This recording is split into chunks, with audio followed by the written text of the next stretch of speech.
হলাম এমবিএস সোহাগ সিঙ্গাপুর থেকে বলছি। আর বন্ধুরা আজকে আমরা আসছি হলো আপনাদের কাছে।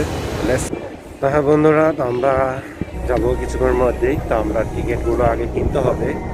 এদিকে টিকিট আছে অনেক ধরনের টিকিট আছে। তো টিকিটগুলো আপনার কিনতে হবে, কেনার পর আপনার ভিতরে যেতে পারবেন।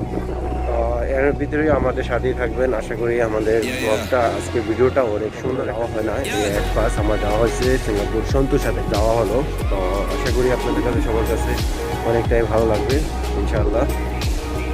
তো অবশ্যই আপনাদের কাছে অনেকটাই ভালো লাগবে, কারণ এক পাস আমার যাওয়া এখানে। তো হ্যাঁ বন্ধুরা, এখানে আপনার হয় রাত্রের বেলা অনুষ্ঠান হয়। এই জায়গাটাতে আপনার রাত্রের বেলা অনুষ্ঠান হয়। তো আপনারা যদি সিঙ্গাপুর সন্তুর সাথে আসেন, তো আপনারা এখানে রাত্রের বেলা অনুষ্ঠানগুলো দেখতে পারবেন। আমাদের সিঙ্গাপুর টাইমে 8টার দিকে অনুষ্ঠানগুলো শুরু হয়। তো এখানে আপনারা আসলে আপনাদের কাছে অনেকটাই ভালো লাগবে, আসতে পারেন।